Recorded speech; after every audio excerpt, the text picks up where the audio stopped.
Hello बच्चों, नमस्कार। आपका स्वागत है अपने थार एजुकेशन चैनल पे। जय श्री राम, जय मां करणी। तो आज मैं क्लास 9वीं के लिए गणित के महत्वपूर्ण प्रश्न लेके आया हूँ, रामबाण क्लास लेके आया हूँ। ऐसे प्रश्न जो आपको अर्धवार्षिक परीक्षा में छोटे बड़े प्रश्नों में जरूर दिखने वाले हैं। तो ये जो क्लास रहेगी ना, उन सारे बच्चों के राजस्थान आरबीएसई बोर्ड वाले हैं जो बच्चे तैयारी कर रहे हैं जी जान से। और 27 नवंबर को जिनका 9 बजे से लेके 1-2 बजे तक पेपर है, 12:30 तक पेपर है। तो उस पेपर से पहले आपको पेपर की एक बढ़िया सी तैयारी करनी है ना। तैयारी मैं आपको कराऊंगा डेली, लगभग 15-20 क्वेश्चन आपके सामने डालूंगा और वो क्वेश्चन मैं आपको बकायदा बताऊंगा कि किस तरीके से करना है। और आप कोर्स आपने कर रखा है, रिवीजन कर रहे हो, तो मैं आपको सिर्फ क्वेश्चन बता सकता हूँ कि कौन कौन से क्वेश्चन आपको बढ़िया तरीके से पढ़ना है। ठीक है ना। पढ़ना तो क्या है, क्या पढ़ें, लेकिन जब टीचर बता देता है कि ये क्वेश्चन आपके लिए इंपॉर्टेंट है तो उस क्वेश्चन पे थोड़ा अपने को क्या है, ज्यादा ध्यान रखना पड़ता है। तो आइए अपन शुरू करते हैं क्लास। इससे पहले आप वीडियो को लाइक और शेयर जरूर कीजिए। और अगर चैनल पर आप नए हैं तो आपसे एक रिक्वेस्ट है, आप चैनल को सब्सक्राइब जरूर कीजिए। तो चलते हैं आगे आज की क्लास में। ठीक है बच्चों। तो आज हमारी जैसे कि अर्धवार्षिक परीक्षा अपना टारगेट है एक, तो अर्धवार्षिक परीक्षा गणित कक्षा 9, ठीक है ना। इसमें जो भी अपने इंपॉर्टेंट प्रश्न बन सकते हैं, हालांकि मैंने पूरी प्रश्नावली नहीं ली अभी, है ना। 2-2 3-3 प्रश्नावली ऐसे ले रहा हूँ। 5 क्लास से अपने रहेगी, आज आएगी और कल 2 क्लास से आपको मिल जाएगी, है ना। कल 10th की भी डाल दी, आज मैं 9th की डाल रहा हूँ क्लास। ठीक है। तो इस क्लास में अपन इंपॉर्टेंट क्वेश्चंस की चर्चा करने वाले हैं। तो पहला क्वेश्चन ये रहेगा, पहली प्रश्नावली और दूसरी प्रश्नावली से मैंने अभी डाला है, ठीक है ना। तो आपको गौर करके क्वेश्चन को देखना है। 3 व 4 के बीच 6 परिमेय संख्या आपको ज्ञात करनी है। तो आपको परिमेय संख्या निकालनी आनी चाहिए। और कौन सी निकालनी है, तो 3 और 4 के बीच में हूबहू प्रश्न आपके छपेगा, ठीक है ना। ऐसा नहीं है कि बोर्ड आपके क्वेश्चन चेंज कर देता है, बिल्कुल नहीं करता है, क्वेश्चन वही रखता है ना। पूछने का तरीका थोड़ा अलग हो जाता है। परिमेय संख्या है तो परिमेय ही पूछेगा, और कोई ज्यादा तो उसके पास सारा है नहीं। तो पहला क्वेश्चन अपन क्या बता रहे हैं, आप कॉपी में फटाफट अपने नोट करते जाइए और क्वेश्चन को हल करते जाइए, है ना। अभी अपने पास इतना टाइम नहीं है। और एक बात आपको इंफॉर्मेशन बता देता हूं कि जैसे ही अपनी ये परीक्षा समाप्त होगी, है ना, 2 तारीख को, 2 तारीख के बाद बढ़िया सा अपना एक बैच लेके आएंगे, जिस बैच के अंदर हर एक दिन एक प्रश्नावली खत्म करने वाले हैं, ठीक है ना। हर चैप्टर को एक दिन के अंदर अपन क्या करेंगे, खत्म करने वाले हैं। साइंस का भी ऐसे ही करेंगे और मैथ्स का भी ऐसे ही रखेंगे, है ना। तो लगभग अपने 15 जनवरी या फरवरी तक अपना कोर्स कंप्लीट कर देंगे। डेली 2 दिन में एक चैप्टर को अपने को पूरा करेंगे। तो पहला प्रश्न, 3 व 4 के बीच में 6 परिमेय संख्या ज्ञात कीजिए। दूसरा क्वेश्चन हो जाएगा कि 3/5 और 4/5 के बीच में 5 परिमेय संख्या ज्ञात करनी है। एक तो आपको नॉर्मल संख्या है, वैसे परिमेय संख्या ज्ञात करनी आनी चाहिए। और दूसरा जो अपने बट्टा वाली संख्या है, जैसे अंश और हर के बीच में 5 या 6 परिमेय संख्या ज्ञात करते हैं, तो वो आपको ज्ञात करनी आनी चाहिए। ठीक है, यहां तक कोई दिक्कत नहीं है। चलते हैं आगे। तीसरा प्रश्न ये हो जाएगा अपना कि 36/10, 36/100, 3/11, 329/400 का अपने को क्या करना है, दशमलव प्रसार करना है। दशमलव प्रसार करना आता होगा आपको, जब नीचे वाली संख्या का ऊपर वाले में भाग लगाते हैं तो पॉइंट के बाद दशमलव प्रसार शांत और अशांत ऐसे होते हैं, अनावर्ती और अनावर्ती ऐसे भी होते हैं। जो संख्या आगे कंटिन्यू चलती रहती है, रुकती नहीं है, वो शांत हो जाती है। और जो पॉइंट के बाद 2 या 3 पे आके खत्म हो जाती है, वो शांत हो जाती है। तो ये क्वेश्चन वापस से रिपीट कर रहा हूँ कि 36/100, 3/11, 329/400, इसको अपने को क्या करना है, दशमलव प्रसार लिखना है। कोई दिक्कत नहीं है यहाँ तक। ओके, नेक्स्ट चौथा क्वेश्चन देखते हैं कि जीरो। ये क्वेश्चन आपके पक्का, ये बहुत इंपॉर्टेंट क्वेश्चन है बच्चों, हर साल तैयारी कराता हूँ, उस बेस पे ही क्वेश्चन आपके लेके आया हूं मैं। 0.6 के ऊपर बार लगा हुआ है ना। बार ध्यान से देखना है, बहुत ज्यादा बच्चे कंफ्यूज हो जाते हैं कि सर बार का क्या करें। तो मैं बता रहा हूं, 0.6 मतलब ये बार किसके ऊपर लगा हुआ है, 6 के ऊपर लगा हुआ है, ठीक है।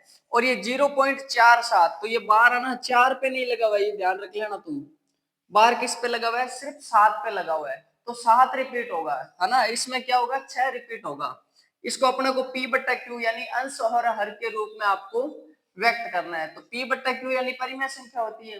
Q का मान कभी भी अपने को 0 नहीं रखना है, यानी P/Q, Q is not equal to 0। कोई दिक्कत नहीं है यहाँ तक। चलो पांचवा प्रश्न देखते हैं कि √23, √225, 7.47848 में कौन सी अपरिमेय संख्या है।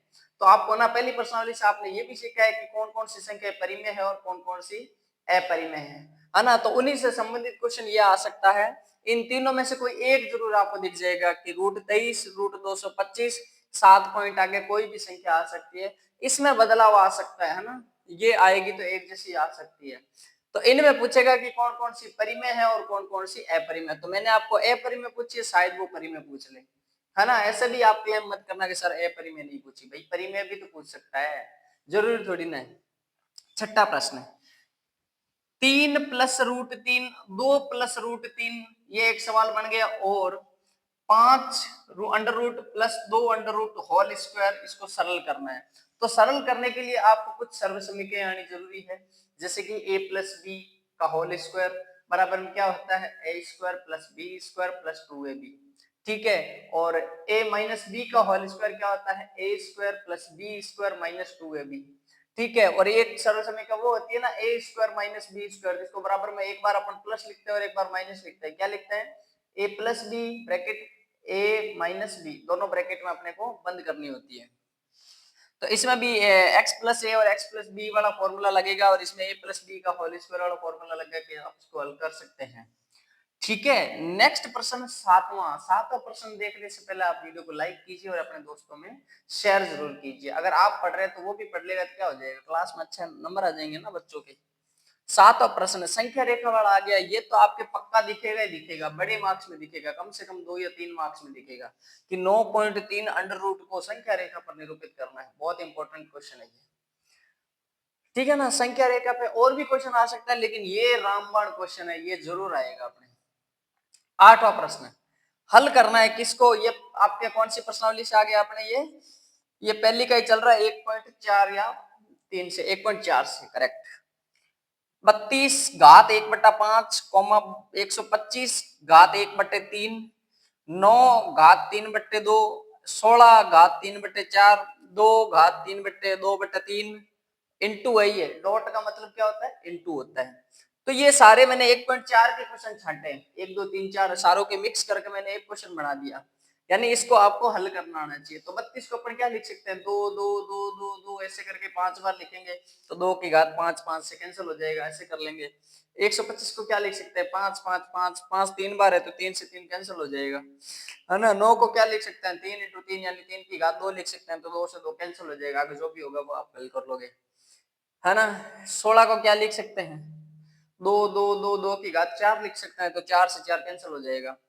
ये देखो इनका जब क्या है आधार सेम और घातें अलग अलग होती क्या हो जाती है, ये गुणा हो जाती है ना, ये जुड़ जाती है। आप इसका कमेंट में आंसर बताओ मेरे को, या गुणा जब आधार अलग हो तब क्या होगा और आधार सेम हो तब क्या होगा, ये आपको बताना है। और ये घात है ऊपर जाके 1/4 है, ऊपर जाके प्लस होगी या माइनस होगी, ये भी आप कमेंट, लेकिन मैं बता देता हूँ ये 1/4 है, ऊपर जाके क्या हो जाएगी, माइनस की होगी। अगर ये प्लस है तो माइनस हो जाएगी, माइनस है तो प्लस हो जाएगी, ठीक है। 8 क्वेश्चन करा दिए मैंने, यहाँ तक कोई दिक्कत है क्या, वॉइस वगैरह एकदम क्लियर आ रही है। 9वां क्वेश्चन देखो, x² व x का गुणाक, गुणाक का मतलब क्या है, x के गुणा में है वो उसका गुणाक हो जाएगा। तो x² के देखो गुणा में कोई नहीं है, जिसका कोई नहीं होता उसका भगवान होता है, तो जिसमें भी क्या है कुछ नहीं है, जिसका मतलब क्या है 1 है, तो x² का गुणाक क्या हो जाएगा 1, और x का गुणाक भी क्या है 1 ही हो जाएगा। और भी ऐसे क्वेश्चन आ सकते हैं, आपको बस पता होना चाहिए कि x² का गुणा होता है वो x² का गुणा होता है, और जो x के गुणा होता है वो x का गुणाक होता है। इधर देखो x² के गुणा में कौन है, ऐसा क्वेश्चन जरूर दिखेगा, π/2, π/2 इसका आंसर हो जाएगा x² का गुणाक, और x का गुणाक क्या हो जाएगा 2, 2 की जगह 3 आ सकता है, 4 आ सकता है, माइनस भी आ सकता है, प्लस भी आ सकता है, रूट भी आ सकता है, अंडर रूट भी आ सकता है, भिन्न भी आ सकता है, कुछ भी आ सकता है, आपको तैयार रहना बस, है ना। कोई बात नहीं। लास्ट और अंतिम क्वेश्चन, कल मैं फिर 20 से 30 क्वेश्चन डालूंगा इधर, ध्यान रखना कल इसी टाइम मिलेंगे अपन 7 बजे, ठीक है ना। 7 बजे आपको क्लास मिल जाएगी लगभग। लास्ट और अंतिम क्वेश्चन, लेकिन इससे पहले आपको वीडियो को लाइक और शेयर करना पड़ेगा। गुरु जी के लिए इतना तो कर ही सकते हो, मैं अंगूठा थोड़ी मांग रहा हूँ गुरु दक्षिणा में, आपको बस एक लाइक और एक शेयर मांग रहा हूँ, और सब्सक्राइब तो करना ही है अगर नहीं हो तो। 10वां और अंतिम क्वेश्चन आज का कि 35 घात के द्विपद और 100 घात का एक पदी, यानी 35 है उसकी घात 2 होनी चाहिए और 100 है उसकी घात 1 होनी चाहिए। ये क्वेश्चन डिट्टो का डिट्टो छपता है, चाहिए वार्षिक में छपो और अर्धवार्षिक में छपो। मैं तैयारी दोनों के हिसाब से करा रहा हूँ, ठीक है ना। अपने को मोटे लेवल की तैयारी करनी है, एक एक उदाहरण देके बताना है। तो ये मैंने आज की क्लास में एक छोटी सी क्लास रखी है ना, 10 क्वेश्चन इंपॉर्टेंट क्वेश्चन पहली और दूसरी से, तो कल मैं दूसरी से कुछ और क्वेश्चन लाऊंगा, दूसरी, तीसरी, चौथी। कल 3 प्रश्नावली रहने वाली है, दूसरी, तीसरी और चौथी। पहली से मैंने सारे डाल दिए, इससे बाहर कुछ नहीं आएगा। सत्य असत्य वो तो कॉमन सेंस के सवाल होते हैं, है ना। वो आप बता सकते हो कि परिमेय में पी क्या होता है, अंश होता है, हर होता है, हर कभी भी जीरो नहीं होता है ना। और नॉर्मल बेसिक सवाल आपसे पूछे जाएंगे, वो भी क्या है, वो भी मैं आपको कल करवा दूंगा, बोल बोल के करा दूंगा, ठीक है। और लिखाऊंगा कल मैं किसके, दूसरी के, तीसरी के और चौथी के। मिलते हैं कल नेक्स्ट वीडियो में, तब तक आप वीडियो को लाइक शेयर और कमेंट कीजिए और वीडियो को ज्यादा से ज्यादा शेयर कीजिए। तब तक के लिए मिलते हैं कल। जय श्री राम, जय माता।